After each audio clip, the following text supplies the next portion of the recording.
जय मसीह की। मसीह में मेरे प्यारे भाई और बहनों, मैं आपका भाई सूरज हमेशा की तरह आप सभी को एक बार फिर से सत्य की खोज में स्वागत करता हूं। तो चलिए हम शुरू करते हैं हमारे आज के बाइबल अध्ययन।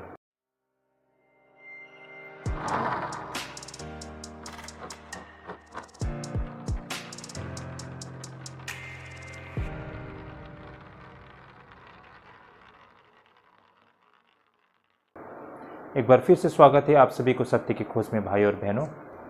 आज का जो हमारा बाइबल अध्ययन करने का रहेगा वो पहला कोरिन्थी 5 अध्याय 1 से लेके 8 पद तक रहेगा। बहुत ही रोचक विषय है भाई और बहनों। आज का जो हमारा विषय रहेगा इस प्रकार है, पाप के प्रति सहज रवैया हमेशा खतरनाक होती है। पाप के प्रति, पाप को लेकर अगर हम बिल्कुल सहज रहते हैं, है ना, हम इसे सीरियसली नहीं लेते हैं, तो भाई और बहनों आने वाला समय में ये हमारे लिए बहुत ही खतरनाक होता है। आज इसी पर हम अध्ययन करने जा रहे हैं। इस अध्ययन से हम समझ पाते हैं कि कलीसिया में आज किस तरह लोग बिल्कुल ढीले ढाले हो गए हैं। अनुशासन चर्च से गायब हो चुका है, जिस वजह से आज हम पवित्र आत्मा का कार्य कलीसिया में हमें दिखाई नहीं देती है। तो भाई और बहनों, ये पिछले दिनों के जो प्रेरित पौलुस ने कही हुई बातों पर आज हम अध्ययन करके आज के समय के साथ हम इसे तुलना करके देख सकते हैं और हकीकत को हम समझ पाएंगे। भाई और बहनों, इससे पहले के जितने भी वीडियोस हमारे प्लेलिस्ट में हैं, आप वहां से आप लोग हमारे वीडियोस को देख सकते हैं। और साथ ही भाई और बहनों, हमारे इस चैनल को सब्सक्राइब करना मत भूलिए, ताकि अगर आप इसे सब्सक्राइब करते हैं, है ना, तो समय समय पर आपके यहाँ नोटिफिकेशन आएगा और हमारे जितना भी वीडियोस जो आती रहती है बाइबल अध्ययन पर आपको निरंतर मिलती रहेगी। हम बिल्कुल कोशिश करते हैं कि बिल्कुल chapter to chapter, verse to verse हम अध्ययन करें, और हमारा ये पूरा कोशिश रहता है कि हम बिल्कुल व्यवहारिक शिक्षा लेके आए आपके समक्ष। जो वचन से संबंधित जो तथ्य और सत्य है, इसे बिल्कुल सरल भाषा में आपके समक्ष लेके आए। तो यही कारण भाई और बहनों, हम बिल्कुल सरल भाषा में जो बाइबल से संबंधित जो जटिल जो विषय हैं उसे हम रखने के लिए प्रयास करते हैं। तो अंत तक बने रहिएगा। चलिए हम शुरू करते हैं हमारे आज के अध्ययन। सबसे पहले हम वचन को पढ़ लेते हैं। पहला कोरिन्थी 5 अध्याय 1 से लेकर 8 पद तक आप लोग अपने अपने बाइबल देख सकते हैं। मैं यहाँ से पढ़ लेता हूँ। यहाँ पर इस प्रकार लिखा है, भाई और बहनों, यहाँ तक सुनने में आता है कि तुम में व्यभिचार होता है, वरन ऐसा व्यभिचार जो अन्य जातियों में भी नहीं होता, कि एक मनुष्य अपने पिता की पत्नी को रखता है। और तुम शोक तो नहीं करते जिससे ऐसा काम करने वाला तुम्हारे बीच में से निकाला जाता, परंतु घमंड करते हो। मैं तो शरीर की भाव से दूर था, परंतु आत्मा के भाव से तुम्हारे साथ होकर मानो उपस्थिति की दशा में ऐसे काम करने वाले के विषय में यह आज्ञा दे चुका हूँ कि जब तुम और मेरी आत्मा हमारे प्रभु यीशु मसीह की सामर्थ के साथ इकट्ठे हो, तो ऐसा मनुष्य हमारे प्रभु यीशु मसीह के नाम से शरीर के विनाश के लिए शैतान को सौंपा जाए, ताकि उसकी आत्मा प्रभु यीशु के दिन में उद्धार पाए। तुम्हारा घमंड करना अच्छा नहीं। क्या तुम नहीं जानते कि थोड़ा सा खमीर पूरे गूदे हुए आटे को खमीर कर देता है? पुराना खमीर निकालकर अपने आप को शुद्ध करो कि नया गुदा हुआ आटा बन जाओ, ताकि तुम अखमीरी हो, क्योंकि हमारा भी फसह जो मसीह है बलिदान हुआ है। सो आओ हम उत्सव में आनंद मनावे, ना तो पुराने खमीर से और न बुराई और दुष्टों की खमीर से, परंतु सिधाई और सच्चाई की अखमीरी रोटी से। ओके, आमेन। यहाँ पर बहुत सारी बातें हम समझ सकते हैं भाई और बहनों। हम देख पाते हैं कुरिन्थ की मंडली में उस जमाने में भयंकर पाप हो रही थी, है ना, और यहाँ पर हम देख पाते हैं कि कलीसिया में अनुशासन की कमी दिखाई देती है, और इस तरह की पाप वहाँ उनके बीच में होने का मतलब सारे कलीसिया को प्रदूषित कर देती है। भाई और बहनों, ये बिल्कुल व्यवहारिक शिक्षा है जो प्रेरित पौलुस बता रहे हैं। आज इसे हम समझने जा रहे हैं भाई और बहनों। हमारे मन में यहाँ पर ऐसा प्रश्न आ सकता है कि प्रेरित पौलुस इतनी कठोर बातें क्यों कह रहे हैं, है ना। ऐसे लोगों को कलीसिया से बाहर कर देनी चाहिए, है ना। ऐसा क्यों कहते हैं? ऐसा कहने के पीछे तथ्य क्या है? इन बातों को आज हम समझने के लिए प्रयास करते हैं। यहाँ पर जैसे बताया गया है ना कि ऐसे दुष्ट लोगों को शरीर के विनाश के लिए शैतान को सौंपा जाए, ऐसा बताया गया। इसके मायने क्या है भाई और बहनों? इन सारे तथ्यों को आज हम समझने जा रहे हैं। काफ़ी रोचक विषय है भाई और बहनों। इस तरह की गहरी शिक्षा हमें हर जगह नहीं मिलती है। तो बने रहे भाई और बहनों हमारे साथ। तो भाई और बहनों, यहाँ पर प्रेरित पौलुस उस चीज़ से निपट रहा है जो उसके सामने बार बार आती रहती है ना। क्योंकि यौन मामलों में अन्य जाति को तो शुद्धता के विषय में समझ नहीं थी। वे लोग जब चाहा और जिधर चाहे यौन संबंध बनाया करते थे। यही कारण एक ईसाई जीवन को इस संक्रमण से बचना बेहद कठिन था, क्योंकि वे लोग सभी ईसाई अन्य जातियों के समुद्र से चारों ओर से घिरे हुए एक छोटे से द्वीप की तरह थे, और साथ ही वे ईसाई धर्म में बिल्कुल नए नए भी थे। यही कारण भाई और बहनों, उन आदतों को भुलाना बहुत कठिन था जिन्हें पीढ़ियों से ढीले ढाले लोगों ने अपने जीवन का हिस्सा बना लिया था। तो कहने का तात्पर्य भाई और बहनों, इस पैसेज के बैकग्राउंड जो मैं आप सभी के सामने रख रहा हूँ भाई और बहनों, यहाँ पर प्रेरित पुरुष उन यौन संबंध से जो उठती हुई समस्या थी उससे जूझ रहे थे। ये समस्या और कहीं नहीं, ये कलीसिया के भीतर ही इस तरह की पापों को होते हुए इस तरह की समस्याओं को प्रेरित पौलुस को दिखाई दे रही थी। भाई और बहनों, यहाँ पर प्रेरित पौलुस यौन संबंध से जुड़ी हुई उन समस्याओं से जूझ रहे थे। अन्य जातियों के लिए इससे कोई फर्क नहीं पड़ता था। वे फर्क नहीं कर सकते थे सही और गलत को, और ये अन्य जाति लोग यौन संबंध को किसी भी और कहीं भी किया करते थे। उनको इससे कोई लेना देना नहीं था, और यही कारण एक ईसाई जीवन को इस संक्रमण से बचना बहुत ही कठिन था, क्योंकि वे लोग भी एक समय उन्हीं अन्य जातियों के बीच में था, और जब वे विश्वास में आए तो उनके अंदर अब भी वो भ्रष्ट स्वभाव बना हुआ था। भाई और बहन, उस समय की स्थिति इस तरह थी कि जो भी वहाँ पर विश्वासी थे वे सारे विश्वासी अन्य जातियों से घिरी हुई थी। वे अन्य जाति जो भले और बुरे को फर्क नहीं कर सकते थे, वे अन्य जाति जो हर समय पाप किया करते थे। तो उस तरह की अन्य जातियों से घिरी हुई समाज में ये विश्वासी लोग रह रहे थे, और उनसे बचे रहना उन लोगों के लिए बहुत कठिन था। भाई और बहन, आज के समय में हम इसे हमारी स्थिति के साथ में भी कंपेयर करके देखते तो ये बिल्कुल व्यवहारिक है। आज भी हमारे देश में हम देख पाते हैं ना, हम विश्वासी लोग बहुत सारे स्थान पर बहुत थोड़े होते हैं, हमारी संख्या बहुत कम होती है, और हमारे चारों ओर अन्य जाति लोग होते हैं। उनके दबाव को झेल नहीं पाते हैं। वे लोग जो करते हैं उनके प्रभाव से हम बच नहीं पाते हैं, और यही कारण कभी कभार भाई और बहनों, वो जो गलती करते हैं उन सारे चीज़ों को आज भी हमारे विश्वासी भाई बहन लोग मतलब उन चीज़ों को प्रैक्टिस करते हुए दिखाई पड़ती है। चाहे वो रीति रिवाज हो, है ना, या किसी भी प्रकार की जो हमारे विश्वास से जुड़ी हुई जो बिल्कुल गलत चीज़ें हैं, है ना, उन चीज़ों को कर रहे हैं। मतलब उन सारे चीज़ों को अब भी प्रैक्टिस कर रहे हैं। मैं छोटा सा उदाहरण देता हूँ भाई और बहनों, सिंदूर को लगाना। लोगों को लगता है कि इसे आज भी हमें प्रैक्टिस करना चाहिए, है ना। लोग सोचते हैं कि चारों ओर लोग इसे लगाया करते हैं, अगर हम नहीं लगाएंगे तो हमारा पहचान हो जाएगा, है ना, या फिर लोग हमारे विषय में क्या सोचेंगे, या फिर सब लगाते हैं तो उनको भी लगाना अच्छा लगता है। ऐसे बहुत से कारणों की वजह से उन इन्फ्लुएंस होते हैं ना, उनसे प्रभावित होते हैं, और वे इन सारी चीज़ों को क्या करते हैं, जैसे कि चढ़ावा को खाना।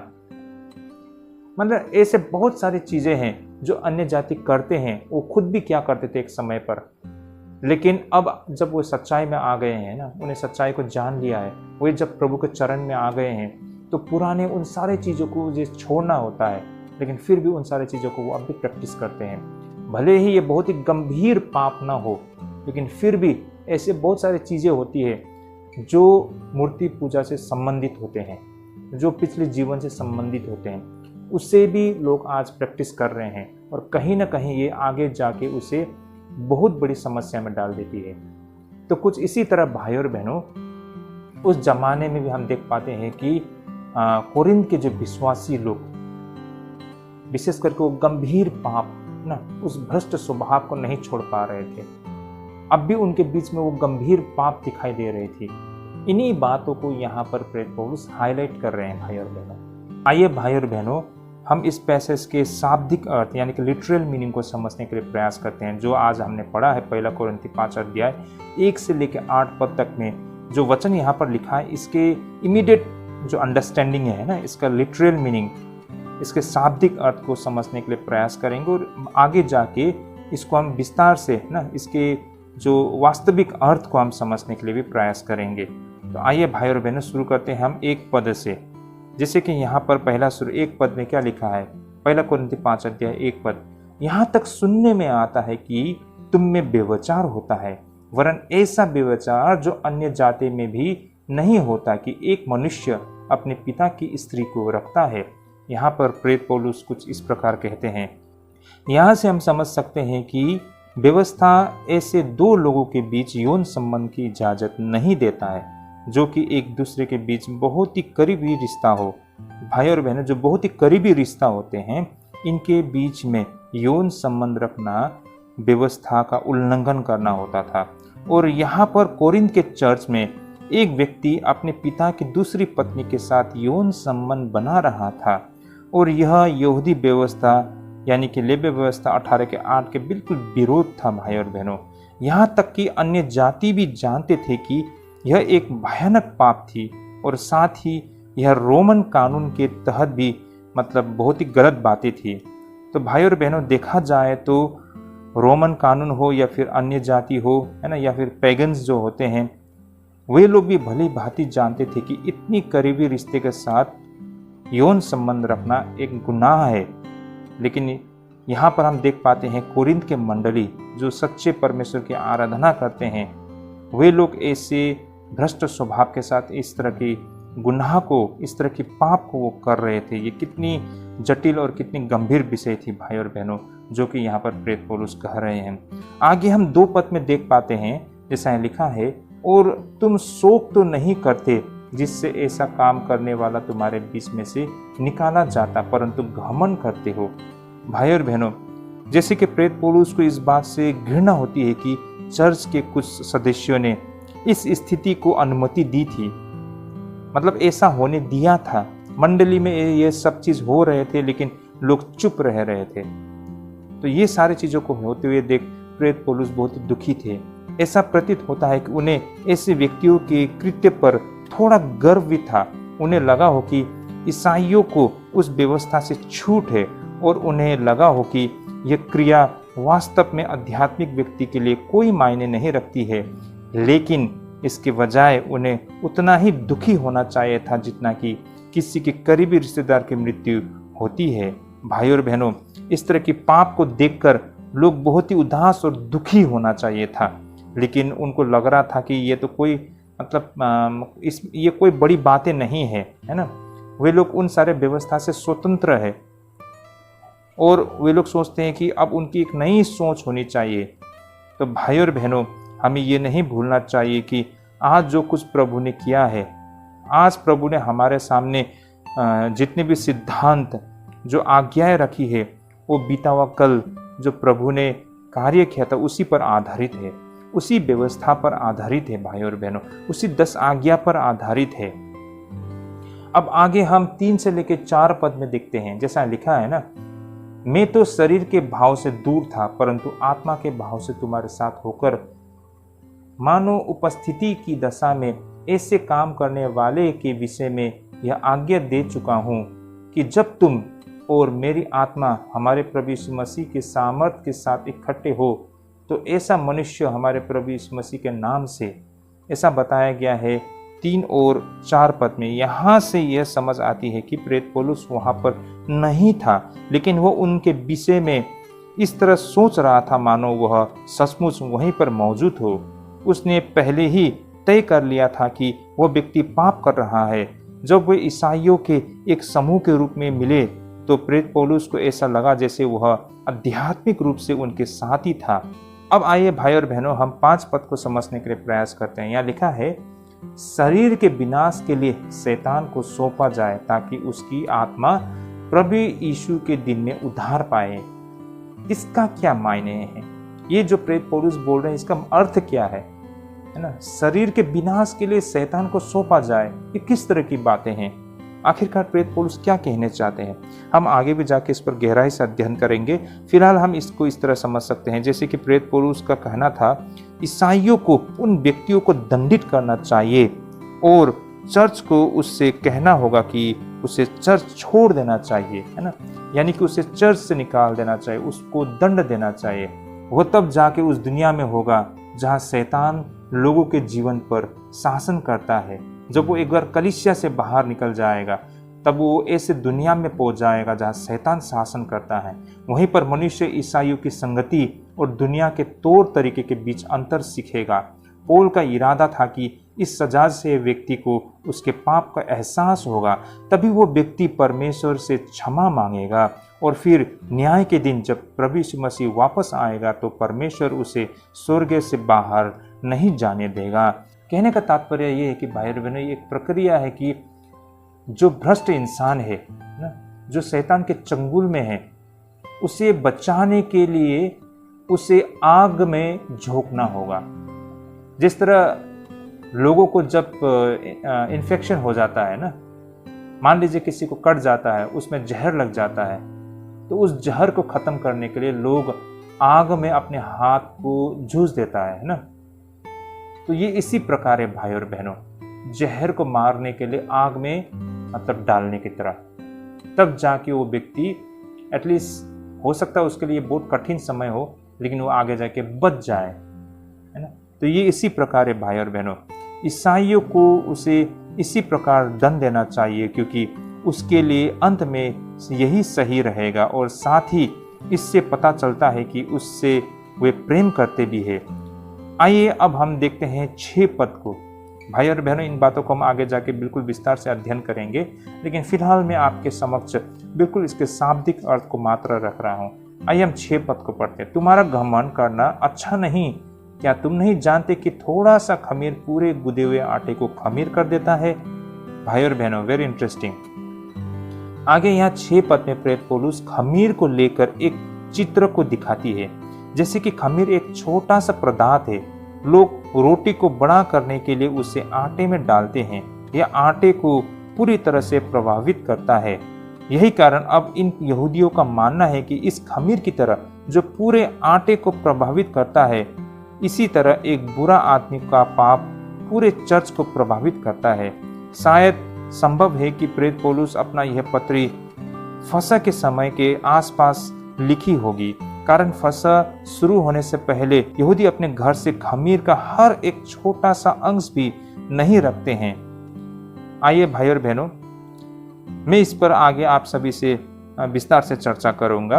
अब रही हमारी 7 पद भाई और बहनों। यहाँ पर 7 पद में क्या लिखा है, जैसे क्या लिखा है कि पुराना खमीर निकाल कर अपने आप को शुद्ध करो कि नया गुदा हुआ आटा बन जाओ, ताकि तुम अखमेरी हो, क्योंकि हमारा भी फसह जो मसीह है बलिदान हुआ है। यहाँ प्रेरित पौलुस कहते हैं कि ईसाइयों को दोषी व्यक्ति को हटा देनी चाहिए।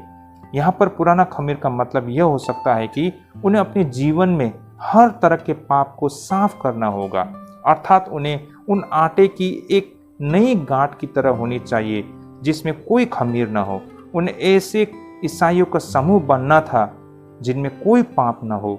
उन्हें अपने पिछले पापों के लिए परमेश्वर की क्षमा प्राप्त हुई थी और यह परमेश्वर ने यीशु के फसह के मेमने के बलिदान के द्वारा उन्हें क्षमा दी थी। भाई और बहनों, अब वे नए तरीके से जीने के लिए स्वतंत्र है। यही कारण उन्हें नए लोगों की तरह व्यवहार करना चाहिए। ये बातें यहाँ पर कहने का मतलब है भाई और बहनों, है ना। खमीर हम सब जानते हैं, है ना।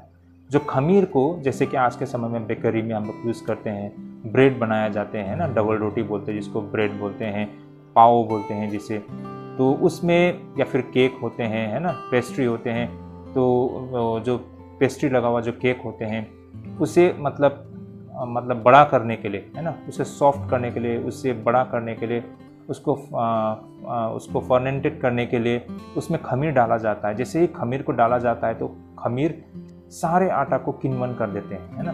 तब जाके ये बहुत ही हल्का हो जाता है, इसका साइज बहुत बड़ा हो जाता है, सॉफ्ट हो जाता है ना। मतलब वो खमीर सारे आटे को अफेक्ट करता है। उसी तरह एक बुरा इंसान, एक बुरा व्यक्ति हमारे बीच में आता है तो सारे लोगों को अफेक्ट करता है ना। तो इसी तरह एक भ्रष्ट स्वभाव हमारे अंदर होने से भी हमारे सारे जीवन को भ्रष्ट करता है।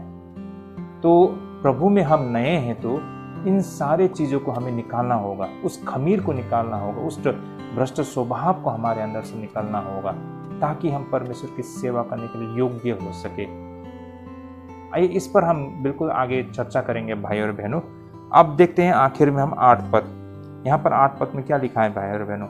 सो आओ हम उस उत्सव से आनंद मनावे, ना तो पुराने खमीर से और न बुराई और दुष्टता के खमीर से, परंतु सीधाई और सच्चाई की अखमीरी रोटी से। तो भाई और बहनों, इससे हम इस तरह समझ सकते हैं, फसह यानी कि पासओवर फीस्ट का पर्व 1 सप्ताह तक चलती है और उस 1 सप्ताह के दौरान यहूदी लोग खमीर मिली हुई कुछ भी नहीं खाया करते हैं। अब ईसाइयों को भी यहीं पर खुश होनी चाहिए कि परमेश्वर ने उन्हें माफ की है। यही कारण उन्हें पवित्र रीति से रहना चाहिए, घृणा दुष्ट आचरण की ओर से दूर रहना चाहिए। उनका कार्य ईमानदार और शुद्ध विचारों का परिणाम होनी चाहिए। भाई और बहनों, हम इस 8 पद को इस तरह समझ सकते हैं, फसह का पर्व यानी कि पासओवर फीस्ट, ये पासओवर फीस्ट 1 सप्ताह तक चलती है। यहूदियों के बीच में ये पासओवर फीस्ट 1 हफ्ते तक चलता है और उन 1 हफ्ते के दौरान यहूदी लोग खमीर मिली हुई कुछ भी नहीं खाया करते हैं। तो इसी तरह भाई और बहनों, अब ईसाइयों को भी खुश होनी चाहिए कि परमेश्वर ने उन्हें माफ कर दी है। यही कारण उन्हें पवित्र रीति से रहना चाहिए, घृणा और दुष्ट आचरण को अपने से दूर रखना चाहिए। उनका कार्य ईमानदार शुद्ध विचारों का परिणाम होनी चाहिए। तो कहने का मतलब यही था 8 पद से भाई और बहनों, इसका लिटरल मीनिंग। तो हमने देखा है 1 कोरिन्थी 5 अध्याय 1 से लेके 8 पद तक, इसके शाब्दिक अर्थ, इसके लिटरल मीनिंग को हमने समझने के लिए प्रयास किया है भाई और बहनों।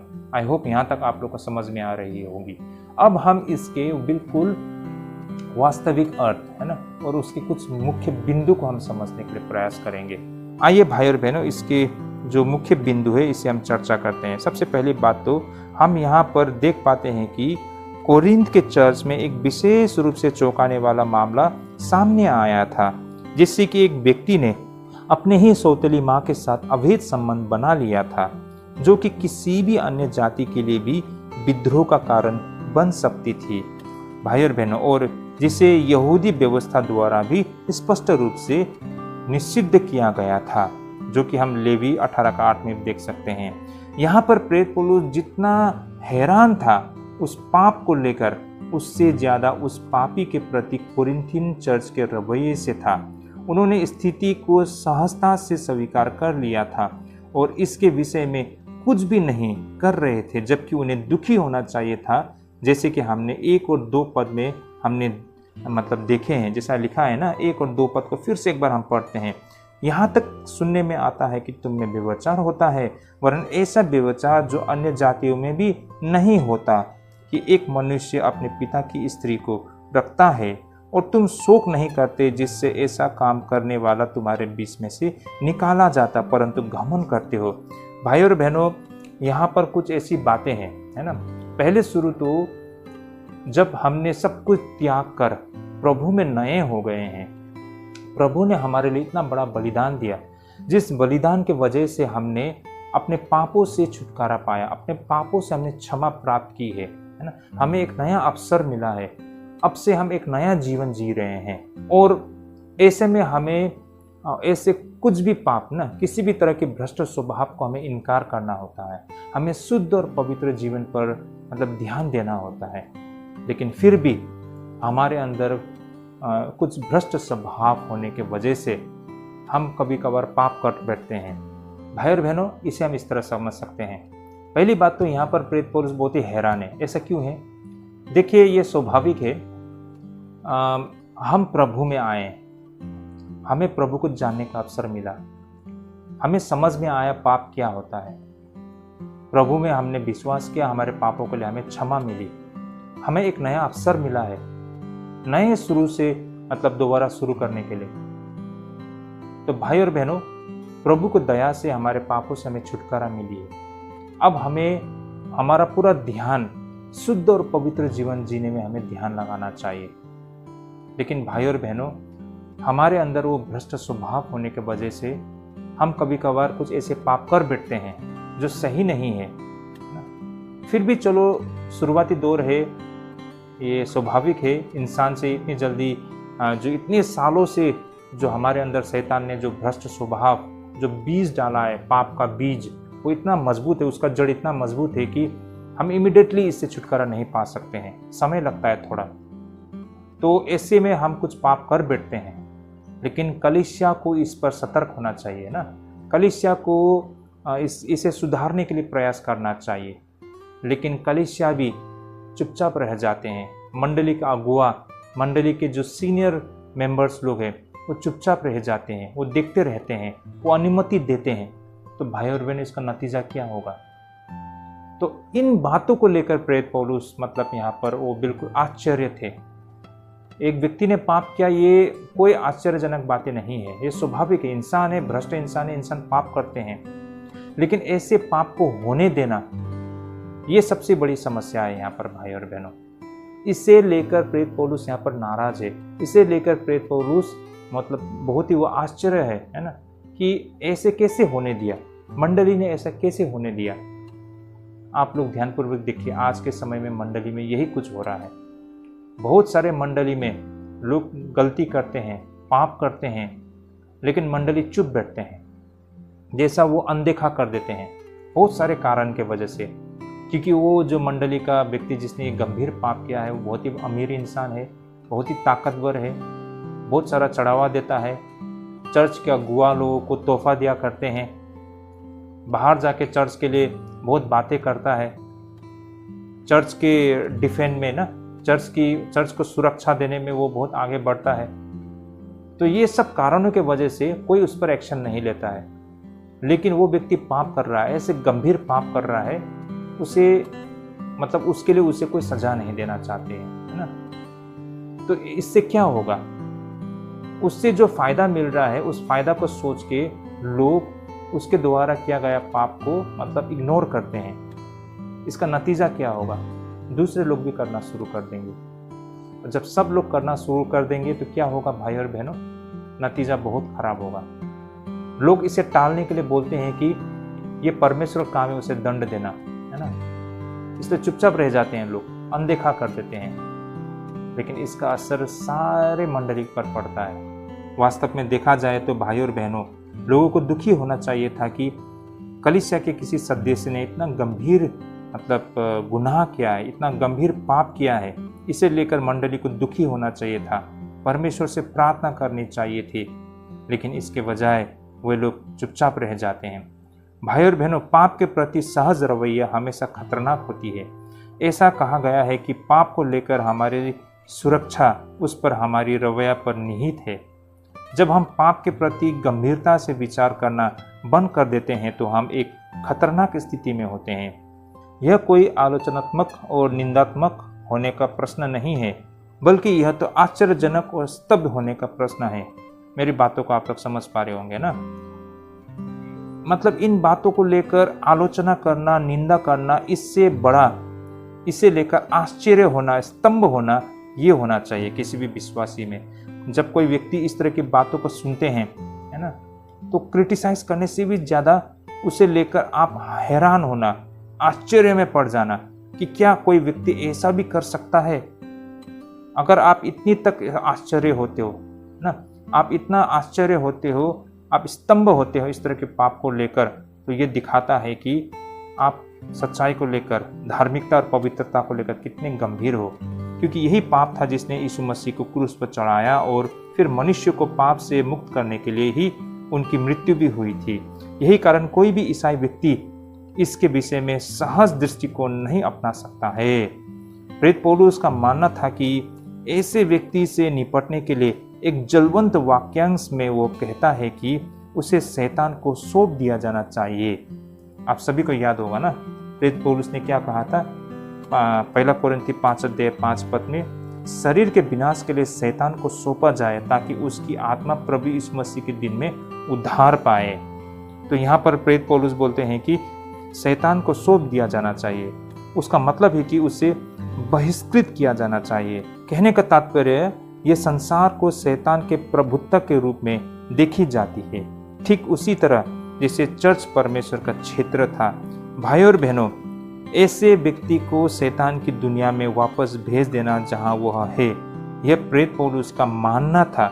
लेकिन हमें यह भी ध्यान रखना चाहिए कि इतनी गंभीर सजा भी प्रतिशोध का नहीं, क्योंकि यह मनुष्य को अपमानित करने, उसे वश में करने और उसकी वासनाओं को मिटाने के लिए थी, ताकि अंत में उसकी आत्मा बच जाए। तो भाई और बहनों, बहुत समय पर यह भी नहीं है कि कलीसिया में अनुशासन के नाम पर किसी के साथ दुश्मनी निभाना, है ना, प्रतिशोध में करना, किसी को दंड देना। मंडली किसी को अनुशासन करता है तो ये इसलिए नहीं कि आपकी उससे दुश्मनी है, उसको आप मजा चखाना चाहते हो, इसलिए आप उस पर अनुशासन लाते हो, इसलिए नहीं भाई और बहनों, बल्कि आप उससे बेहद प्रेम करते हैं और उसके भलाई के लिए ये सब कर रहे हैं।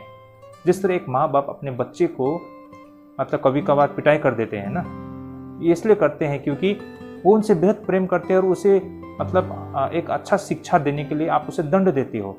उसी तरह मंडली में भी कोई व्यक्ति बहुत बड़ा गुनाह और पाप करते हैं तो उसे अनुशासन करना बहुत जरूरी है, उसे दंड देना बहुत जरूरी है, ताकि वो सच्चाई को देख और समझ सके और एक दिन वो बचाया जा सके। लेकिन जो कोई मंडली इन सारे मामलों को लेकर, इस तरह के गंभीर मामलों को लेकर मतलब वो चुप बैठ जाते हैं, अनदेखा कर देते हैं, तो भाई और बहनों, ये किसी भी प्रकार का प्रेम नहीं है, बल्कि ये तो ध्वंस होने का रास्ता है।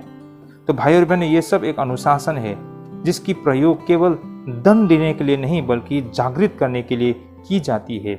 और यह फैसला ठंडे पर पीड़क क्रूरता के साथ नहीं बल्कि मृत्यु की तरह दुख के साथ दिया जाती है। कहने का तात्पर्य, मान लीजिए कोई व्यक्ति आपके मंडली में कोई इस तरह के गुनाह करते हैं, पाप करते हैं, उसे अनुशासन किया जाता है तो लोग खुश नहीं होते हैं, या फिर प्रतिशोध से नहीं, लेकिन लोग दुखी होकर, जैसा मैंने कहा ना कि ये आपका एक भाई जो परमेश्वर का जन है, लेकिन उन्होंने इतना बड़ा गुनाह किया है, और उन्हें ये एहसास दिलाने के लिए आप मंडली उसे इस तरह के दंड देते हो। और ये इस तरह होना चाहिए कि आपको इसके लिए दुखी होना चाहिए। जिस तरह मान लीजिए आपके अपने खुद के बच्चे, है ना, जैसे आप दंड देते हो तो दंड देने के समय आप खुशी नहीं रहते हो ना, आप दुखी रहते हो, दुखी होकर करते हो ना। ये उसी तरह होना चाहिए, प्रतिशोध से नहीं, बल्कि आप दुख होकर, क्योंकि एक भाई को ये सजा देना पड़ रहा है ना। यही कारण प्रारंभिक चर्च में दंड और अनुशासन के पीछे हमेशा यह दृढ़ विश्वास होती है कि उन्हें तोड़ने की नहीं बल्कि उस व्यक्ति को बनाने की कोशिश करनी चाहिए जिसने पाप किया हो।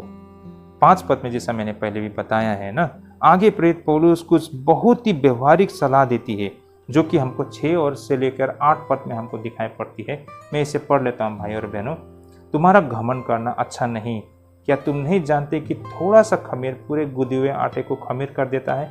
ऐसा हमने पहले भी बताया ना खमीर के विषय में। पुराना खमीर निकाल कर अपने आप को शुद्ध करो कि नया गुदा हुआ आटा बन जाओ, ताकि तुम अखमेरी हो, क्योंकि हमारा भी फसह जो मसीह है बलिदान हुआ है। सो आओ हम उत्सव से आनंद मनावे, ना तो पुराने खमीर से और ना बुराई और दुष्टता के खमीर से, परंतु सिधाई और सच्चाई की अखमेरी रोटी से। ओके, आमेन।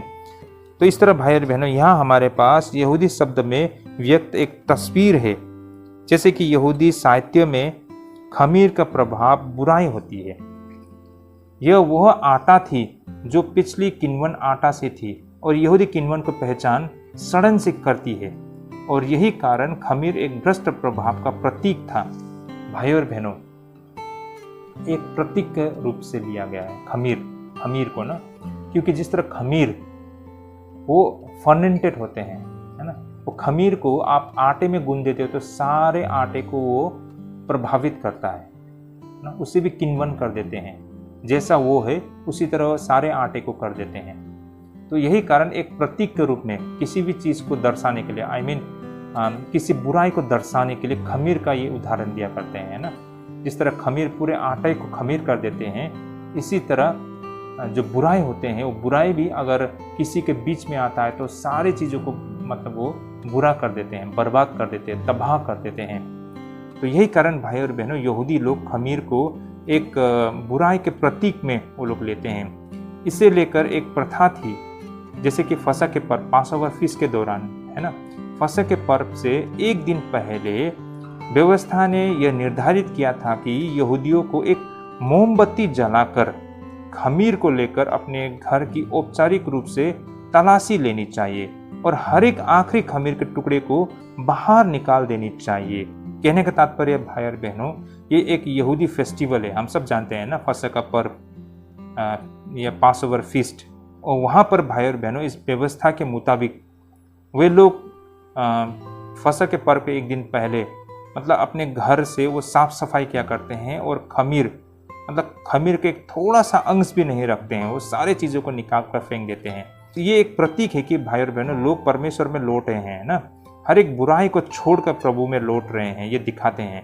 मतलब उन्होंने अपने जीवन से हर एक बुराई को निकाल फेंक दिया है। खमीर एक बुराई का प्रतीक है, तो वो उस तरह जिस तरह उसने अपने घर से सारे खमीर को निकाल के फेंक दिया है, उसी तरह बुराई को उन्होंने अपने जीवन से निकाल के फेंक दिया है।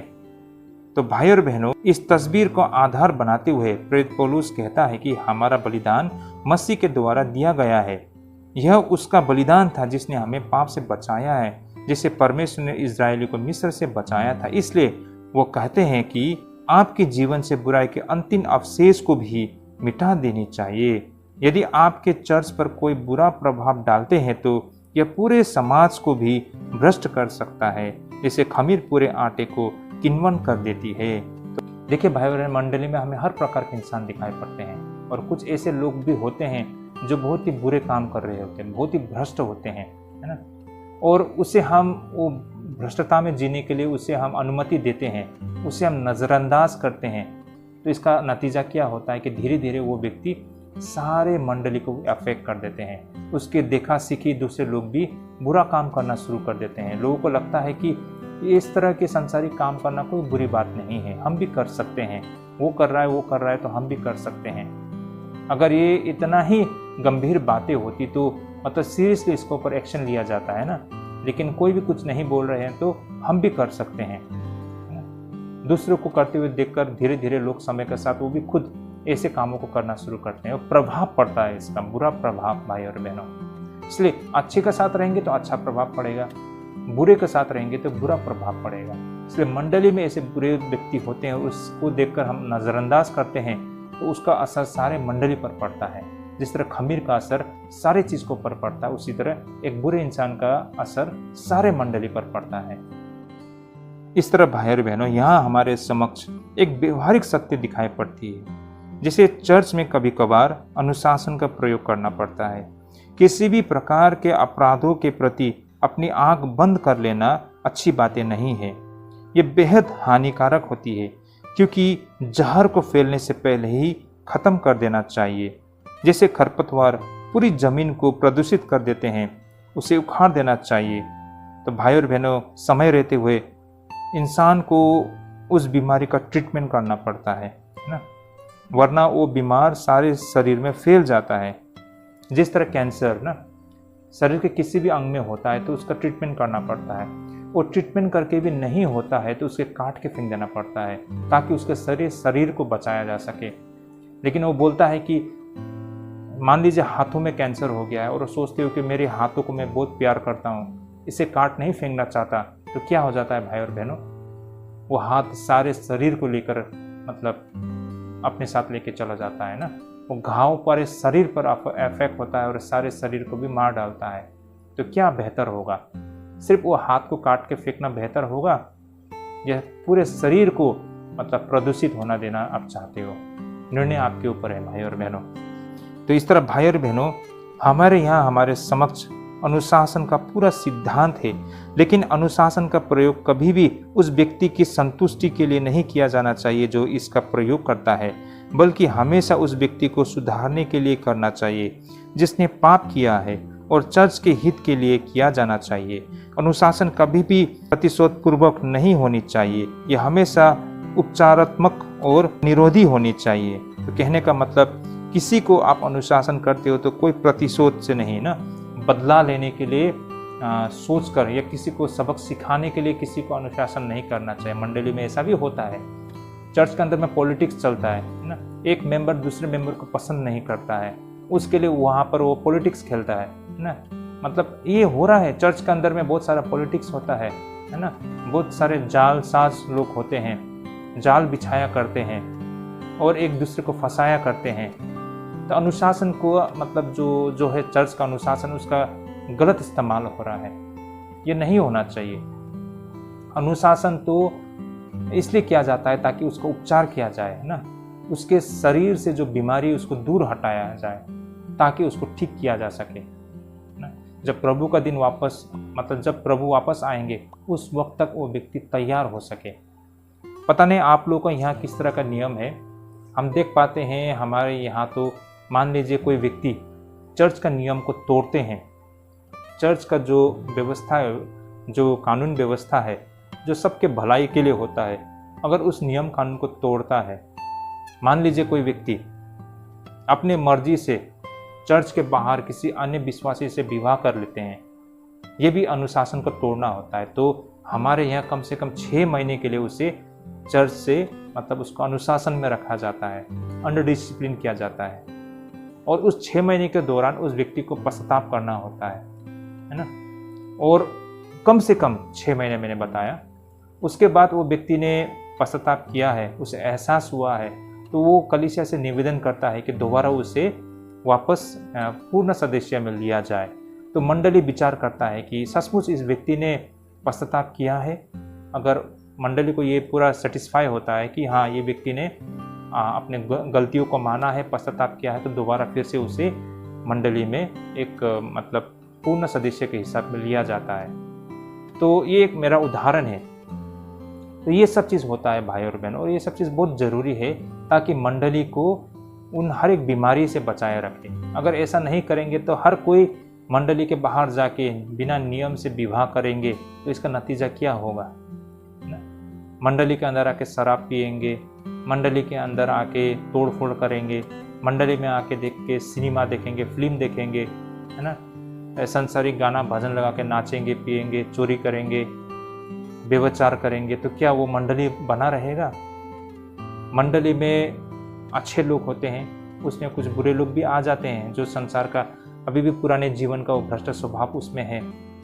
तो वो स्वभाव जो भी उसके अंदर है, वो स्वभाव पूरे मंडली में फैला देता है, सारे लोग प्रदूषित हो जाता है। तो मंडली में क्या होगा? पवित्र आत्मा कार्य दिखाई देगा, लोग भटक जाएंगे और लोग तबाह हो जाएंगे। जिसको बहुत मुश्किल से बचा के मंडली में लेके आया था, वो सारे लोग फिर तबाह हो जाएंगे। इसलिए अनुशासन को होना बहुत जरूरी है। यही कारण प्रेरित पौलुस यहाँ पर आश्चर्य होते हैं ना, इसलिए नहीं कि लोगों ने इतना गंभीर पाप किया है, बेशक ये पाप नहीं होना चाहिए। इनफैक्ट अन्य जाति भी जानते हैं कि ये पाप है, और आप तो विश्वासी हो, अब विश्वासी होकर भी आप इस तरह की पाप करते हो तो बहुत गंभीर बात है। लेकिन इससे भी गंभीर बात ये है कि इस तरह के पाप होते हुए देखकर भी मंडली के लोग चुप रह जाते हैं, उनका रवैया बहुत अजीब होता है ना, अनदेखा कर देते हैं। ये सबसे भयानक बातें हैं। उस व्यक्ति ने पाप किया तो वो व्यक्ति तबाह होगा, लेकिन उसको नज़रअंदाज करना सारे मंडली को तबाह करने के बराबर है भाई और बहनों। तो इन बातों को लेकर प्रेरित पौलुस यहाँ पर ये सारे बातें को रख रहे हैं। इसलिए मंडली को बचाने के लिए उस व्यक्ति को दंड देना बहुत ज़रूरी है ना। लेकिन ये दंड इसलिए नहीं कि उससे वो नफरत करता है या फिर उसको प्रतिशोध में नहीं, लेकिन उससे प्रेम करते हो आप, और अब दुखी होकर भारी मन से उसको सज़ा दे रहे हो, है ना, क्योंकि आप उनसे प्रेम करते हो। लेकिन उसको ये सज़ा देना जरूरी है ताकि उसे बचाया जाए। तो भाई और बहनों, प्रेरित पौलुस का कहने का मतलब ये है, सो भाई और बहनों, आप जिस मंडली से जुड़े हुए हो, क्या वहाँ पर अनुशासन है? परमेश्वर की आज्ञा के मुताबिक, परमेश्वर की शिक्षा के मुताबिक जो सिद्धांत है, उस सिद्धांत के तहत अनुशासन मंडली में दिखाई देता है, या फिर बिल्कुल लापरवाह मंडली है? ऐसा होने से बहुत समस्या होगा भाई और बहनों। तो ये था हमारा आज का अध्ययन, जो हमने समझा है कि मंडली में अनुशासन का होना कितना ज़रूरी है ना, और ये हमारे भलाई के लिए है। सो आई होप आज के अध्ययन के द्वारा ये सारे तथ्यों को हमने समझा है। अगर आप लोगों को लगता है कि आशीषित है तो ज़रूर इसे शेयर कीजिए ताकि ये सत्य हर एक तक पहुंच सके। तो आज के लिए हम यहीं पे स्थगित करेंगे। अगले रविवार को इससे भी इसी से जुड़ी हुई बहुत ही रोचक और दूसरा विषय है, ज़रूर जुड़िएगा। तो तब तक आप सभी अपना ख्याल रखें। परमेश्वर आप सभी का अगुवाई करे, परमेश्वर आप सभी को ढेरों आशीष करे। जय मसीह।